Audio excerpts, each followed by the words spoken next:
সামনে যেই উপরে অংশ আছে, এই যে ছাদে উঠার এদিক দিয়ে এই যে দেখেন, এটাও কিন্তু ঝুঁকিপূর্ণ। এই যে এখান থেকে যে অ্যাঙ্গেল ট্যাঙ্গেল লাগানো আছে, এটা ঝুঁকিপূর্ণ। ওই এই দিকের ফাটাটাও দেখাও, এই যে ফাটাটাও কিন্তু ঝুঁকিপূর্ণ, মারাত্মক ঝুঁকিপূর্ণ, যে কোনো মুহূর্তে ভেঙে পড়তে পারে।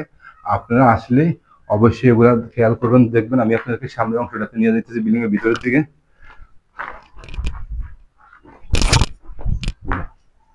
এখন আমি বিল্ডিং এর ভিতরে আছি, বিল্ডিং এর ভিতরে আমি সামনের দিকে আপনাদেরকে একটু নিয়ে যাইতেছি, সামনের অংশটা দেখেন। খালি অ্যাঙ্গেল গুলার এটা সর্গি গুলা পাথর দিয়ে যেটা করছে এগুলোই আছে, আর বাকি কিছু নেই। বাকি সবকিছু গায়েব হয়ে গেছে। কেন? আল্লাহ অত্যাচারের বার কখনো সহ্য করে না। এই যে আমি আপনাদেরকে দেখাইতেছি বিস্তারিতটা আপনি একটু দেখেন। এরা কত অত্যাচারী ছিল, এরা কত পদার উপরে নির্মমে আঘাত করতো। এটা ছিল ওদের বসত বাড়ি।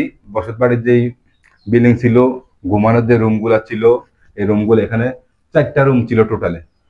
4টা রুম ছিল, 4টা রুমে আমি আপনাদের এখন আমি উপরুটা সিঁড়িটার দিকে যাবো। উপরুটা সিঁড়ি একটা আছে, ওটা দেখাবো আমি আপনাদেরকে।